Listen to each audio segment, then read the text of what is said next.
Le plat était encore chaud quand je suis arrivée sur leur porche, les mains pleines et le cœur déjà s'efforçant de ne pas trop espérer.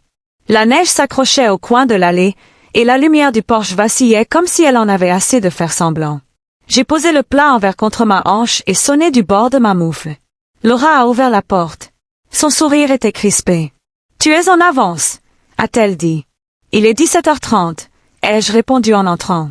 Leur maison sentait les bougies à la cannelle et un truc crémeux du magasin de four. « Acheté, me suis-je dit. J'ai posé le plat dans la cuisine et déposé les cadeaux emballés sous le sapin.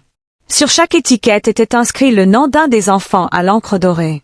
J'avais passé les 2 dernières semaines à tricoter des écharpes assorties. Personne ne me l'avait demandé, mais c'est le propre des grands-mères.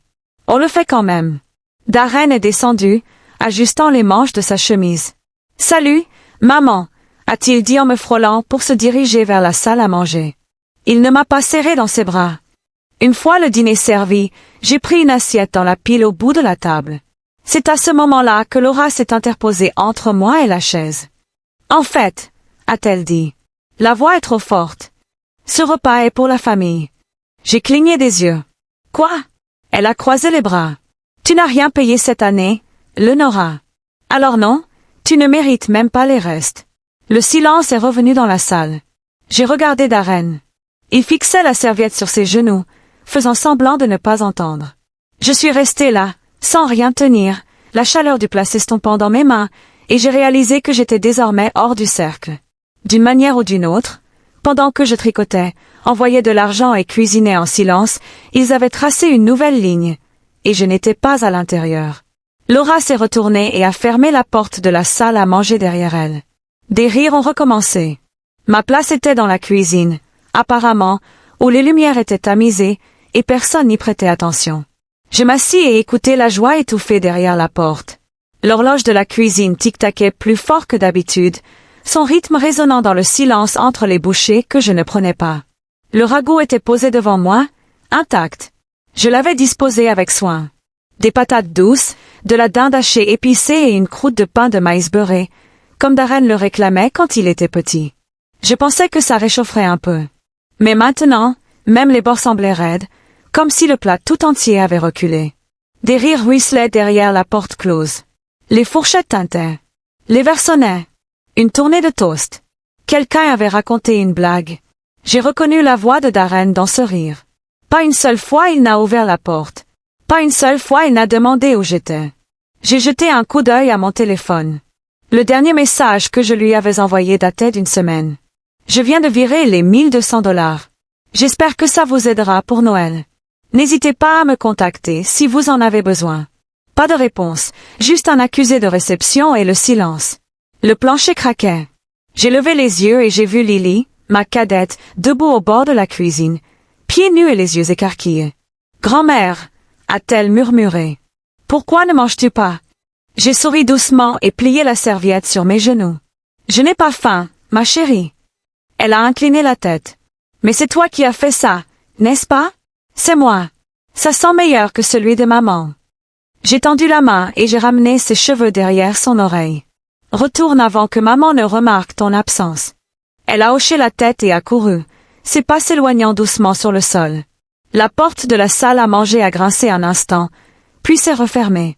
J'ai regardé le plat. Je n'avais pas envie d'y toucher. Plus maintenant. Je me suis levée, j'ai recouvert le plat de papier aluminium et je l'ai glissé au réfrigérateur comme une offrande dont personne ne voulait. Leur festin avait été en partie financé par l'argent que j'avais envoyé sans condition. J'avais donné sans rien demander. C'était mon erreur.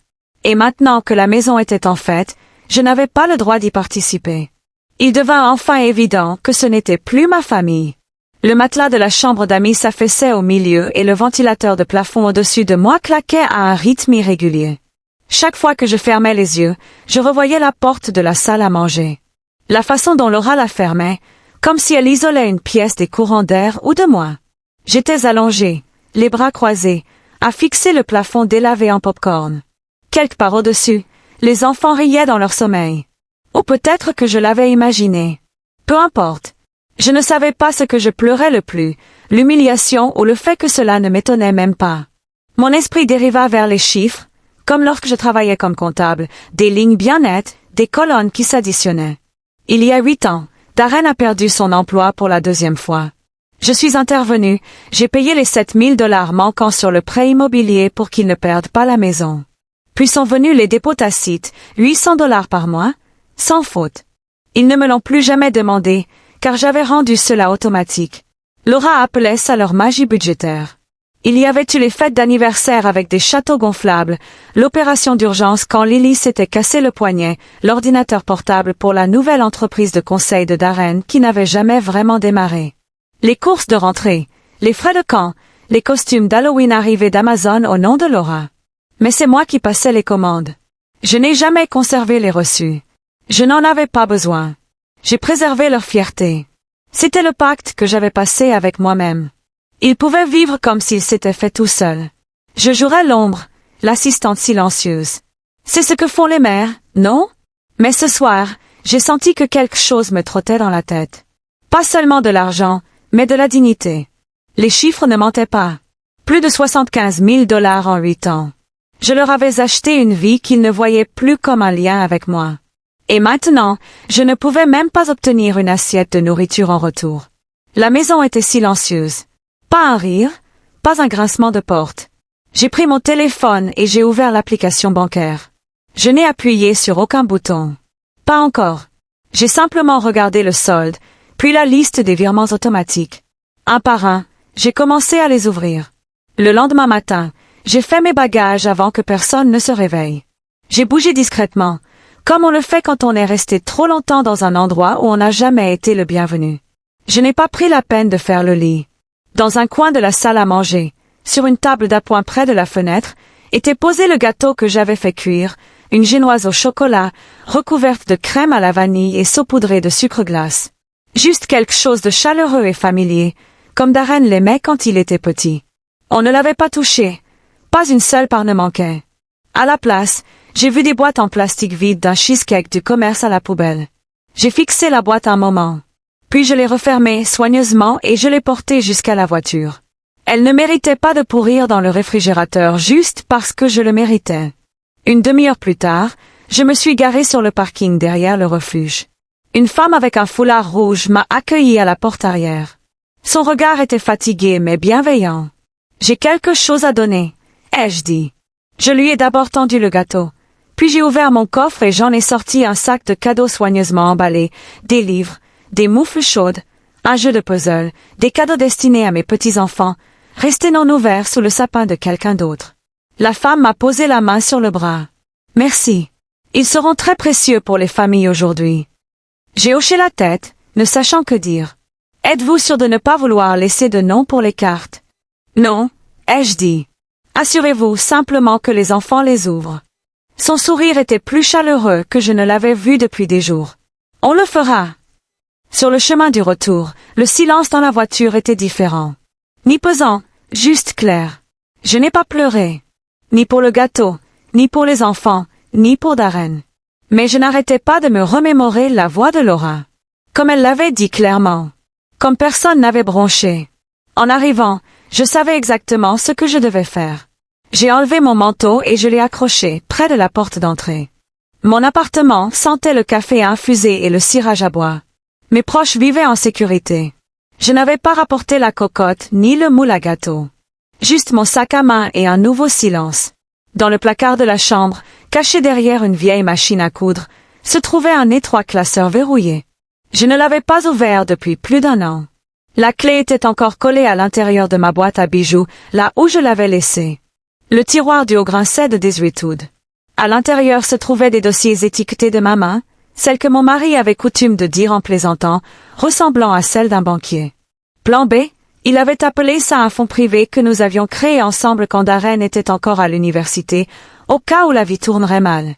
Après sa mort, je l'ai géré discrètement, investissant, réaffectant des actifs, nettoyant les bords. Même Darren ne savait pas à quel point c'était profond. J'ai trouvé les dossiers marqués, caution conjointe et virements récurrents. Je les ai feuilletés méthodiquement, cochant les noms et les numéros. Ils étaient là, Laura et Darren, liés à presque tout. Co-signataires du loyer, mandataires pour la santé, gestionnaires du fonds d'études. Chaque rôle avait été attribué avec amour. Maintenant, Il me semblait être des responsabilités. J'ai ouvert mon ordinateur portable et me suis connecté à la banque. Un par un, j'ai annulé les virements automatiques. Les 800 $ par mois ont été stoppés. J'ai signalé le compte qu'ils avaient utilisé pour les charges, puis j'ai appelé la compagnie d'assurance et changé mon contact d'urgence pour ma cousine Julia à Tacoma. Finalement, j'ai appelé mon avocat. J'ai besoin de faire des mises à jour, ai-je dit. Et je veux que tout soit accéléré. Il n'a pas demandé pourquoi. Le temps d'atteindre le tiroir du bas, j'en sortais l'enveloppe étiquetée, cabane cachée. Darren avait ri quand je l'avais acheté il y a des années. Il l'appelait mon bunker de l'apocalypse. Il ne savait pas que j'avais payé comptant. J'ai posé l'acte de propriété sur le bureau et en ai lissé les coins avec la paume de la main. Puis j'ai fouillé dans le placard. J'ai sorti mon blazer et je l'ai boutonné jusqu'au cou. Le lendemain midi, les messages vocaux ont commencé à arriver. Le premier était Darren. Sa voix était légère au début, confuse, peut-être légèrement agacée. « Salut, maman. Le portail de location indique que ton compte n'est plus lié. Probablement un problème technique. Appelle-moi. » Je ne l'ai pas fait. 2 heures plus tard, le ton de Laura était sec et sec. J'ai essayé de faire les courses. La carte a été refusée 2 fois. As-tu changé quelque chose? Je n'ai pas répondu non plus. Au lieu de cela, je me suis assis à la table de la cuisine avec une tasse de café frais et mon vieux carnet d'adresses ouvert devant moi. Les pages étaient usées, l'encre était passée par endroits, mais les noms dont j'avais besoin n'avaient pas bougé. J'ai trouvé David Chen inscrit sous la mer avec un smiley délavé à côté. Mon mari plaisantait en disant que si le monde s'écroulait, David répondrait quand même à la première sonnerie. Il l'a fait. Le Nora, dit-il d'un ton enjoué. Ça fait une éternité que je n'ai pas eu de tes nouvelles. Je suis prête à parler du chalet, dis-je. Il y eut un silence. Le ton de sa voix changea. Sérieuse? Complètement. En moins d'1 heure, il m'a envoyé tout ce dont j'avais besoin au format numérique. Bien sûr, il avait conservé les documents de propriété propres et discrets. Le titre de propriété était au nom du trust, mais avec quelques signatures, il pouvait être transféré directement au mien. Pleine propriété, sans bruit. J'ai signé. Ensuite, j'ai appelé une dernière fois le propriétaire de Darren et Laura. Bonjour, c'est Lenore Vance. J'appelle pour me retirer de ma caution sur le bail du 74 Aldé Creekland. La femme à l'autre bout du fil hésita. Vous êtes sûr? Oui, dis-je. Avec effet immédiat. Elle ne demanda rien d'autre. Je raccrochai et laissai le silence s'installer. Le téléphone vibra de nouveau. Cette fois, le message de Darren était plus court. Maman, que se passe-t-il? J'ai posé le téléphone face cachée et regardé la vapeur s'élever de ma tasse. Ils avaient toujours supposé que je serais là, que mon silence était leur permission, que mon argent était à eux pour qu'ils puissent en profiter. Ils n'avaient jamais imaginé que la ligne pourrait se taire, ou pire, se terminer, et que demain ce serait le cas. Je n'avais pas prévu d'y retourner, mais je me souvenais de la courte pointe, celle de ma mère, cousue main et pliée dans un coffre en cèdre au pied du lit d'amis. Je ne voulais pas que Laura la réclame par méchanceté ou par ignorance. Je me suis garé plus bas dans la rue par habitude plus que par nécessité. L'allée était jonchée de morceaux de papier cadeau et de cannes à sucre cassées. Personne n'avait pris la peine de balayer après les fêtes. Le double des clés fonctionnait encore. Je suis entré en silence. La maison était presque vide, à l'exception de quelques voix lointaines à l'étage. J'ai bougé rapidement, sans regarder autour de moi. Je n'avais pas besoin de voir des photos où mon visage avait été rogné, ni la bibliothèque remplie de cadeaux que j'avais autrefois emballés dans du papier d'aluminium doré. J'ai trouvé le coffre, je l'ai ouvert et j'ai soulevé délicatement la courte pointe. Les coutures étaient encore solides. Alors que je me retournais pour partir, j'ai entendu la voix de Laura. Elle était à l'étage, sur haut-parleur. Je me suis figé juste à côté de l'escalier, les mots ruisselants comme de l'eau froide. Elle est vieille, a dit Laura. Vive et insouciante. Honnêtement, je pensais qu'elle serait déjà partie. La personne à l'autre bout du fil a ri, puis m'a demandé quelque chose que je n'ai pas compris. Laura a répondu, « S'il vous plaît. » Elle parle à peine. Nous l'avons laissée tranquille par pitié. Je n'ai pas bougé. Je n'ai pas parlé. Je suis resté là assez longtemps pour que le silence m'enveloppe comme la courte pointe dans mes bras. Puis je me suis dirigé vers la porte, je l'ai ouverte lentement et je suis sorti. Je l'ai refermée derrière moi sans claquer, sans me retourner. Certaines choses n'exigent pas de confrontation. Certaines vérités sont suffisamment fortes pour être dites d'elles-mêmes. Je suis rentrée chez moi en silence, la couette pliée sur le siège à côté de moi. Cette voix, ces mots, me revenaient en tête à chaque virage. Ils pensaient que j'allais disparaître discrètement, mais ils avaient oublié ce que j'avais encore à mon nom. Le lendemain matin, assise près de la fenêtre, un carnet ouvert, je regardais le givre fondre sur les branches. Je n'ai rien écrit. J'ai simplement laissé le silence s'installer. À 10h06, Darren a rappelé. Je n'ai pas répondu. Le message vocal qui a suivi était affolé. Maman, quelqu'un du service des fraudes a appelé. Ils enquêtent sur les virements de Laura. Quelque chose à propos d'une utilisation abusive d'un compte lié. Avez-vous signalé cela? Je n'ai pas répondu. J'avais déjà fait tout ce qu'il fallait. Il y a 3 jours, j'ai envoyé un rapport signalé à la banque, en joignant tous les relevés de la carte partagée que je leur avais autorisé à utiliser pour les courses, les factures et les urgences. Je n'avais jamais remis en question les frais supplémentaires, les rendez-vous au spa, les frais de boutique facturés au nom de Laura. Mais maintenant je l'avais, et apparemment quelqu'un d'autre l'avait aussi. Cet après-midi-là, leur banque a gelé 2 comptes pour vérification. Le message de Darren est revenu, plus désespéré. Il pense qu'on vous a volé. Laura dit qu'elle n'a jamais rien pris de ce que vous ne saviez pas sur maman. Rappelez-moi, s'il vous plaît. Le message s'est interrompu au milieu d'une phrase. À 14h30, mon avocat est arrivé à leur porte. Il n'a pas dit grand-chose, a juste remis à Laura une enveloppe scellée et est parti. À l'intérieur se trouvaient 3 documents simples, un retrait officiel des droits de succession pour Darren et Laura. Une mise à jour notariée de ma procuration médicale les retirant de tout pouvoir. Une lettre d'instruction déposée auprès de la fiducie confirmant qu'ils ne seraient plus informés ni impliqués dans les futures affaires successorales. Ils avaient traité ma générosité comme une nuisance, comme une corde attachée à une porte de grange qu'ils espéraient voir pourrir et tomber toute seule. Maintenant, la corde avait rompu. Le cadeau qu'ils croyaient garanti, celui pour lequel ils ne m'avaient jamais remercié, avait disparu, et il ne reviendrait pas enveloppé dans du papier d'or. Pas cette fois. J'ai pris une grande inspiration et j'ai arraché la page blanche de mon carnet. Puis j'ai rédigé une nouvelle liste, courte. Elle commençait par le nom d'une cabane et se terminait par un nouveau départ. J'ai emménagé dans la cabane 3 jours après la livraison de l'enveloppe. Elle était plus petite que dans mes souvenirs, mais elle me semblait grande dans tous les domaines importants. L'air sentait le pain et la pluie lointaine. Pas de rideau bleu marine, pas de lumière clignotante, pas de chant de Noël creux diffusé en boucle par des enceintes connectées, juste le silence. J'ai déballé lentement. Une tasse, une bouilloire, une couette pliée sur le fauteuil de lecture près de la fenêtre. Mon nom était le seul inscrit sur l'acte de propriété, et pour la première fois depuis des années, je ne me sentais pas invitée dans la vie de quelqu'un d'autre. J'ai préparé du café ce premier matin et me suis tenue sur la véranda, tandis que la vapeur s'échappait du rebord. Le silence ne me demandait rien. Il me permettait simplement d'exister. Cette semaine-là, j'ai pris ce qui restait du budget des fêtes, près de $1000, que j'avais prévu pour les cadeaux et les petites attentions, et je l'ai divisé en 3 enveloppes. Je les ai laissées au pasteur du refuge local. Sans nom, sans adresse de retour. J'aimerais que ces enveloppes soient destinées aux familles qui pourraient avoir besoin d'un petit coup de pouce, lui ai-je dit. Il a hoché la tête et m'a remercié comme si c'était important. Ce soir-là, alors que j'aidais à emballer les dons, une bénévole m'a apporté une petite carte sans étiquette. J'ai trouvé ça dans la boîte à moufles, a-t-elle dit. Je me suis dit que tu aimerais la voir. Je l'ai ouverte lentement. L'écriture était de travers, les boucles irrégulières, mais je l'ai reconnue immédiatement.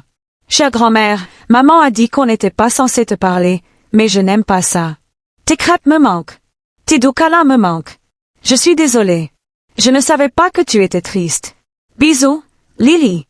Je l'ai lu 3 fois. Puis je l'ai plié délicatement et glissé dans la poche intérieure de mon manteau. Quelque part, un enfant se souvenait encore de la chaleur d'une cuisine, sans règle.